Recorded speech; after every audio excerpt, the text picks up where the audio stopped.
Plea is done. You know whose son I am. I can do a lot of harm to you. 12 raisins. I don't care whose child you are. We have to be discreet about this. What discernment? I have no discernment, nor do I know how to discern. Say what you have to say quickly. If someone told you a 12-year-old boy managed to freeze an entire courtroom into dead silence, even Judge Judy herself, you probably wouldn't believe it. But what happened on that Tuesday morning was unlike anything daytime television had ever aired. It started with the sound of careless shuffle, the squeak of expensive sneakers, and then came the boy responsible for the most viral courtroom meltdown in history. He wasn't nervous. He wasn't scared. He wasn't even pretending to care. Tyler Mason walked into the courtroom with the swagger of a celebrity late for a photo shoot. AirPods Max on his head, a newest generation iPhone in his hands, and an expression so disrespectful that the audience members whispered among themselves. He didn't look around. He didn't look at Judge Judy. He didn't even look at the woman whose world he had burned to the ground for a stupid TikTok video. What he did next, what he said next would explode into an 80 million view viral phenomenon. But before we get to that historic moment, you need to understand something important. Tyler Mason wasn't born a villain. He was sculpted into one, and the person who had unintentionally sharpened that blade was sitting right behind him. Jennifer Mason, the cool mom who lost control. Jennifer Mason was the kind of parent modern psychologists frequently warn about. A single mother struggling after a difficult divorce. She wanted to be the fun mom, the understanding mom, the mom who never said no because no reminded her too much of conflict.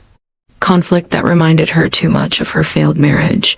She made decent money as a marketing coordinator, and she spent it generously on Tyler.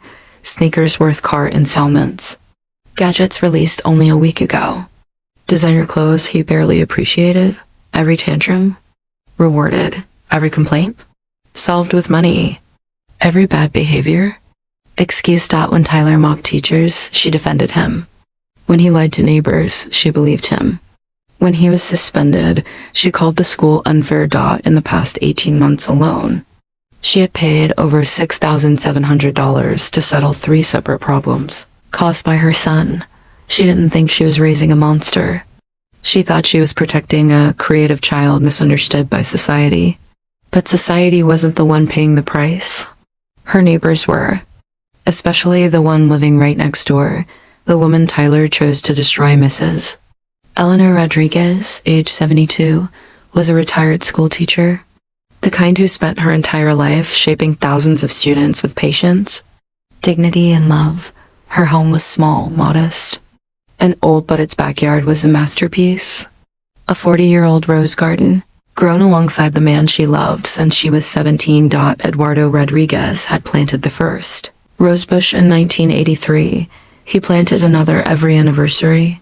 Over time, their quiet little garden became something sacred. Rare hybrid roses, colors few nurseries had ever seen, cuttings carried from Eleanor's childhood home in Mexico, and blossoms Eduardo tended even during chemotherapy. When he passed away 3 years ago, that garden became her sanctuary, her morning ritual, her reason to get out of bed. For 3 hours each morning, she spoke to her husband while tending his roses. Those moments weren't gardening. They were grief therapy, everyone knew, before 10 a.m. Those were Eleanor's sacred hours. And Tyler Mason destroyed them on purpose. The harassment begins like most nightmares. It didn't start with something huge. His basketball hitting her fence again and again. Trash thrown purposely into her flower beds. Mocking videos filmed without permission. Mrs. Rodriguez had taught ESL for decades, and though she spoke English fluently, she retained a soft Spanish accent. Tyler found this funny. He posted TikToks titled, "My Crazy Old Neighbor, Why Do Old People Talk Like This?" Trying to understand grandma language. His followers applauded. He gained thousands of likes. And he learned the worst lesson a kid could learn. Cruelty brings attention. Eleanor tried talking to Jennifer. "I'm sorry, I'll talk to him," Jennifer said every time, but she never did. And then came the morning everything changed. The murder of the Roses. Eleanor stepped outside at 6:30 a.m., coffee in hand, ready to talk to Eduardo. But the second she reached the garden, her mug slipped from her fingers and shattered. Her roses, her marriage, her memories were dead, not wilted, not dying. Poison. Someone had sprayed industrial-strength weed killer on every plant, every root system, every living part of Eduardo's legacy. 40 years of love and patience turned to blackened stems. Eleanor fell to her knees and sobbed with the kind of pain that breaks something inside a person forever. She would have never known who did it, except the culprit was an idiot. Tyler filmed the entire thing. He posted it online, pranking my annoying old neighbor. Old people cry so easily. It went viral among his followers. He laughed. They laughed. 3 people didn't. 3 neighbors sent Eleanor screenshots. And that day, at 72 years old, she filed her first lawsuit. Why? Judge Judy entered the story. Furious, Judge Judy's team rarely did deep investigations for small claims cases, but this one felt wrong. A 12-year-old with a documented history, 3 previous paid-off incidents, suspensions at school, ignored psychological evaluations, a pattern of cruelty targeting vulnerable people. Judge Judy spent 3 nights reviewing evidence. The moment she walked into that courtroom, she wasn't just a judge, she was a storm waiting to happen, the entrance that ignited a nation. Mrs. Rodriguez entered first, accompanied by her daughter, clutching a folder of photographs in heartbreak. And then Tyler entered, AirPods on, phone out, sneakers squeaking. Zero shame. He didn't even look at Eleanor. Judge Judy watched him with an expression the crew recognized instantly. Predator mode. She had already decided something. This boy is about to learn a lesson he should have learned years ago. And in the next moments, Tyler would do something unbelievable. Something that would make Judge Judy rise from her seat. Something she had done only a handful of times in her entire career. He would call Judge Judy a Karen to her face. On camera. And that's when the storm finally hit. Asterisk. Everyone in the courtroom freezes when Judge Judy leans forward, her voice sharp enough to cut through steel. Judge Judy, you think entitlement is a shield? In my courtroom, it becomes a mirror. The senator's daughter swallows hard for the first time. Fear flickers in her eyes. Asterisk. Alicia's breathing turns shallow as Judge Judy's words settle over the courtroom like a heavy fog. The gallery is completely still, the air thick with anticipation. Even the reporters, eager for a scandal, seem frozen in place, their pens hovering above their notebooks. Alicia wipes her tears quickly, trying to regain the poise she's always relied on to escape consequences. But nothing works here. Not her last name. Not her father's influence. Not her carefully crafted arrogance. Judge Judy narrows her eyes. Miss Kensington, she says slowly, you've had every opportunity to tell the truth. Instead, you chose entitlement over honesty. Alicia's lips tremble. For a moment, she looks like a child again, stripped of privilege and suddenly aware of how small she really is. Her father leans forward, whispering urgently, Alicia, stop digging. Just stop. But his voice only makes her panic more visible. The courtroom doors open quietly as a clerk brings forward a small envelope. He hands it to the bailiff, who gives it to Judge Judy. Judy glances inside, her brows lift. Interesting. Alicia stiffens. Her father straightens. Mrs. Harper clasps her hands together. Judge Judy taps the envelope lightly. This, she says, is a written statement from a witness who wished to remain anonymous until today. The room buzzes with sudden whispers. Judy raises her voice just enough. Silence. Instantly, the room falls quiet again. She pulls out the paper. This witness states that Miss Kensington threatened Mrs. Harper with her father's position, saying, and I quote, "No one will believe you. I can ruin you." Alicia's face drains of color.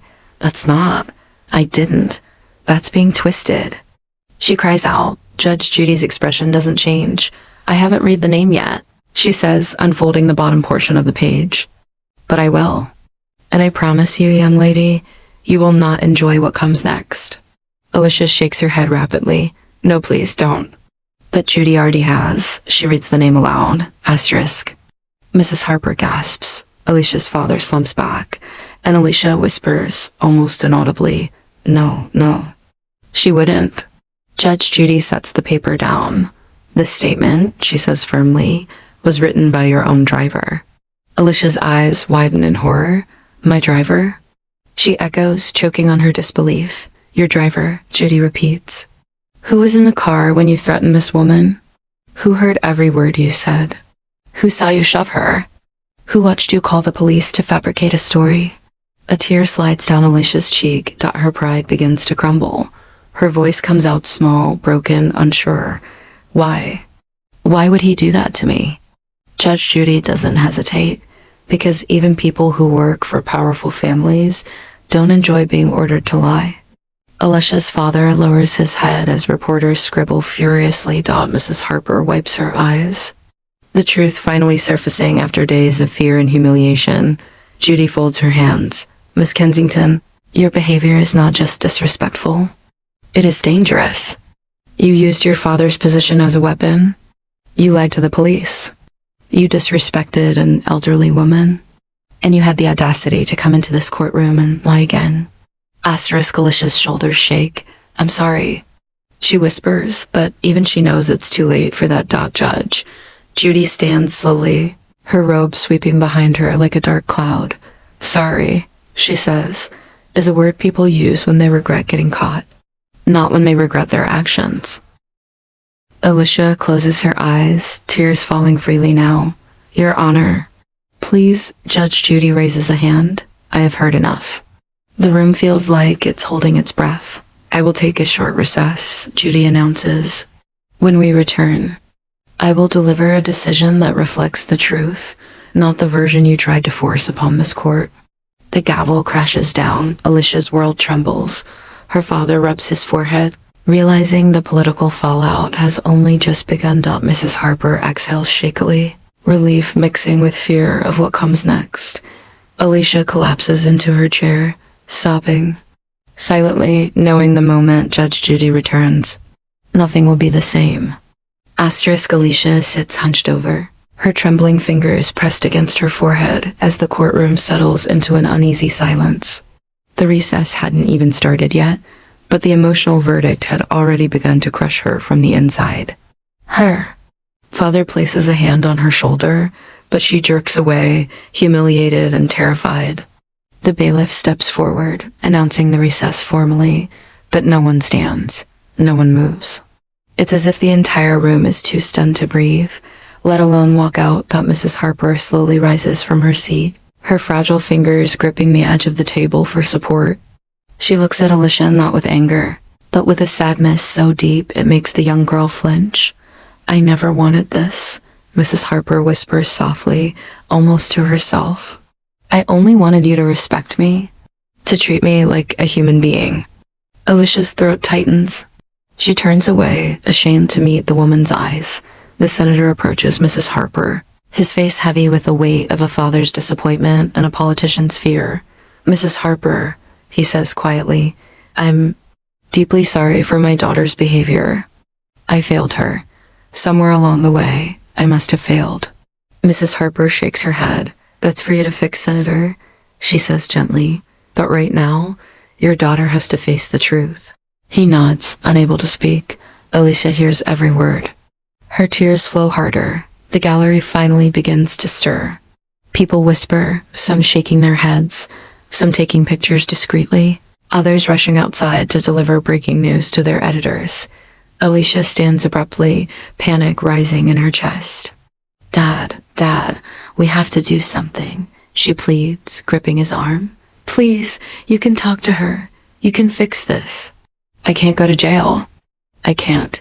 He pulls his arm away. His voice is low, stern, exhausted. "Alicia, stop." "I can't help you." "Not this time." The words hit her harder than anything Judge Judy has said. Her knees weaken. "You're my father." She cries softly. "You promised you'd always protect me." He looks at her with painful honesty. "I protected you too much," he says. "And now you don't understand consequences." Alicia's breath catches. Her father turns away from her. She stands alone. The courtroom is nearly empty now, just Alicia, her father, Mrs. Harper, and two bailiffs who watch her with cautious eyes. Alicia stares at the floor, unable to stop trembling. Mrs. Harper walks toward her slowly. Alicia flinches backward. "I'm not here to hurt you," Mrs. Harper says gently. "I just want you to know, I forgive you." Alicia looks up, stunned. "Why?" she chokes out. "Why would you forgive me after everything I did to you?" Mrs. Harper smiles softly, though her eyes are still tired, because anger only weighs down the person who carries it. "And I'm too old to carry any more weight." Alicia covers her mouth as a sob escapes her. The forgiveness hits harder than any punishment. A moment later, the bailiff steps forward. "Everyone, please prepare. Judge Judy is returning." The atmosphere changes instantly. Alicia wipes her face, trying to compose herself. Mrs. Harper returns to her seat. Reporters rush back in. The senator straightens his suit, bracing himself. Alicia closes her eyes, whispering to herself, "Please, please let it be something I can survive." The courtroom doors open. Judge Judy walks back in with her signature sharp gaze and steady steps. She sits, she adjusts her glasses. She picks up her file. Then she looks directly at Alicia. Her voice is steady, cold, final. "Miss Kensington, the time for truth has arrived." Alicia swallows hard. Every heartbeat echoes like thunder in her ears. Judge Judy's eyes lock onto Alicia with the kind of sharpness that slices through every lie. Every excuse, every layer of privilege she has ever worn like armor. The courtroom is packed again, reporters on the edges of their seats, spectators leaning forward, the air vibrating with tension. Alicia grips the table so hard her knuckles turn white. Judge Judy clears her throat, and the entire room falls silent. "Miss Kensington," she begins, her voice firm but controlled. "This court has reviewed all evidence, including video footage, police reports, witness testimony, and your own behavior here today." Alicia looks down, tears already forming. "You're a young woman with every advantage in life," Judy continues. "Money, education, influence. A father who has spent decades serving his community, and instead of using your privilege to do good, you used it to intimidate an elderly woman." Alicia closes her eyes tightly. Judy's tone sharpens. "You lied to the police. You manipulated the truth. You attempted to weaponize your father's position. And worst of all, you showed no remorse until you were caught." Alicia's voice cracks. "Your Honor, I'm sorry. I truly am." Judge Judy doesn't blink. Double quotes. "No, you're scared," she says bluntly. "There's a difference." Alicia's tears spill over. The senator lowers his head, unable to even look at his daughter. Mrs. Harper watches quietly, her hands folded, her expression soft but weary. Judy leans back slightly and folds her arms. "Let's begin with the civil matter." Alicia's breath stops. "I find in favor of the plaintiff," Judy declares. "Mrs. Harper will be awarded damages for emotional distress, medical evaluations, and the harassment she endured at your hands." Alicia nods through tears, accepting it, because she knows she must, but Judy isn't finished. "And now," she says, leaning forward, "we must discuss the consequences of your behavior beyond this lawsuit." The room stiffens. Alicia's heart pounds in her chest. Her father stands abruptly. "Your Honor, please." Judy raises a finger. "Sit down, Senator. Your daughter's actions speak for themselves." He sits. Alicia feels her entire world narrowing around her. Judy lifts the file. "Miss Kensington, I am referring your false police report to the district attorney. Filing a fraudulent claim and attempting to manipulate law enforcement is not something this court will ignore." Alicia gasps, a sharp, painful sound. "No, please, Your Honor. I can't go to jail. I didn't mean, I thought." Judy slams her hand on the bench. "Stop talking." Alicia freezes. Judge Judy's voice lowers, calm, controlled, lethal. "You're not going to jail today. But you're going to learn something your money has never taught you." Alicia trembles, bracing herself. "You will complete 100 hours of community service at a senior care center," Judy announces. "Not a fancy charity. Not a political event," A real place with real people who deserve respect. Alicia's tears fall faster. You will also attend a mandatory 6-week behavioral accountability program. And you will write a formal apology to Mrs. Harper. Judy turns toward the old woman. Mrs. Harper, you showed this court exceptional grace. Your forgiveness does not erase the harm done, but it reflects a strength I wish more people possessed. Mrs. Harper nods gently. Judge Judy looks back at Alicia. This is your wake-up call, Miss Kensington. If you ignore it, the next judge you face won't be nearly as patient. Alicia breaks down completely, sobbing into her hands. Her father reaches for her, but she shakes her head, ashamed, overwhelmed, and finally realizing the gravity of her actions. Judge Judy lifts her gavel. This case is concluded. The gavel strikes a final, echoing crack that signals the end of Alicia's arrogance and the beginning of her reckoning. Reporters erupt into furious whispering. Cameras flash. Mrs. Harper exhales with relief. The senator wipes his eyes, devastated by what his daughter has become, and hopeful she might change. Alicia stands slowly, tears streaking down her face. For the first time in her life, she feels small, human, and humbled. As she turns toward Mrs. Harper, she whispers, voice shaking, "I'm so sorry. I really am." Mrs. Harper takes her hand gently. "I hope so, dear," she says. "Because you can still become someone better." Alicia nods, broken, but perhaps finally ready to change. Asterisk, the courtroom empties slowly, but the weight of Judge Judy's verdict lingers in the air like a storm that refuses to move on. Alicia remains frozen at the defendant's table, staring blankly at the polished wood surface as if hoping it might swallow her whole. Her father touches her shoulder gently. "Come on," he whispers. "Let's go." But Alicia doesn't move. She feels hollow, like every layer of privilege, arrogance, and certainty has been stripped away, leaving nothing but the truth she spent years avoiding. Mrs. Harper walks by quietly, accompanied by the bailiff. She pauses for a moment, looking at Alicia not with anger, but with something Alicia never expected. Compassion. "You have a long road ahead of you," Mrs. Harper says softly, "but I hope you'll take it."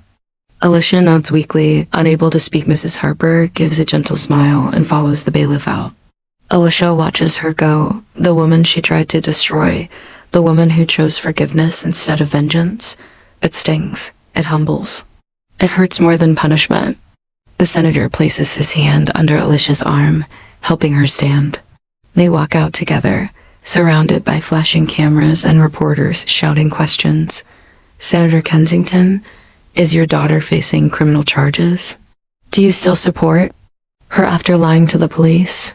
Alicia, will you apologize publicly?" Alicia flinches with every flash. Her father shields her as best he can, guiding her to their car. When the doors close, the chaos outside goes silent. For a long moment, neither says a word. Finally, Alicia whispers, "Dad, I ruined everything." Her father exhales deeply. "No," he says quietly. "You ruined something? But everything? That depends on what you do next."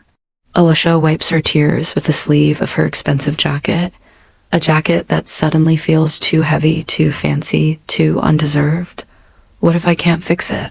she asks, voice trembling. "You can," he says firmly. "But only if you're willing to learn."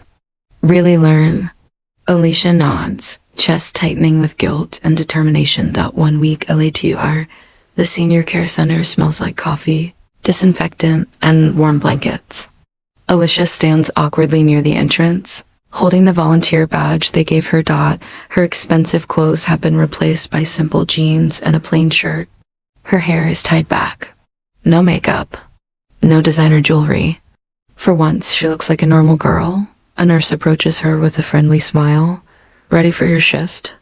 Alicia swallows. "Yes, I am." As she walks down the hallway, seniors gather in small groups, some playing bingo, others watching TV, some simply sitting quietly with blank stares. Alicia's heart aches. The first task isn't glamorous. Folding laundry, carrying food trays, reading aloud to residents who can't see well. She works slowly at first, unsure, nervous. But as the hours pass, something changes. She sees the way their faces light up when someone pays attention to them. She hears their stories of wars, marriages, heartbreak, survival. She discovers that these fragile voices have more strength, more history, more depth than she ever imagined, and they remind her of one person. Mrs. Harper, Alicia, feels guilt tighten her throat again. 3 weeks later, Alicia finishes her shift and steps outside, breathing in the sunset air. She looks tired, but honest, grounded, changed. Her father stands by the car, waiting. How was today? He asks. Alicia smiles, a real smile. I met a woman who reminds me of Mrs. Harper, she says. I helped her write a letter to her granddaughter. She cried when she finished. I didn't know helping someone like that could feel so. Her voice cracks. Her father nods proudly. I'm glad you're learning, he says. But there's someone else you need to face. Alicia nods without hesitation. I know. Alicia stands outside Mrs. Harper's small home, hands trembling as she clutches a handwritten letter, her apology. Not the court-ordered version. A real one. She knocks softly. The door opens. Mrs. Harper stands there, surprised, but not angry. Hello, dear, she says gently. What brings you here? Alicia's eyes fill with tears. I came to tell you. She breathes. Her voice shakes. I'm sorry. For everything. For the lies. For the way I treated you. For thinking I was better than you. I'm not. And I know that now. You didn't deserve any of it. Mrs. Harper's eyes soften. Alicia hands her the letter with trembling hands. I wrote this for you, she whispers. Mrs. Harper opens it, reads a few lines, then reaches out and pulls Alicia into a gentle, grandmotherly embrace. My dear, she says softly, we all make mistakes. What matters is what we do after them. Alicia hugs her tightly, tears streaming down her face, but for the first time, they are tears of healing. Mrs. Harper smiles. You've grown, child. I can see it. Alicia steps back, wiping her eyes. I'll keep growing, she promises. I'll make you proud. I believe you, Mrs. Harper replies. As Alicia walks back to the car. She feels lighter, like she has finally started becoming the person she should have been all along. The case is over, but the lesson will shape her forever.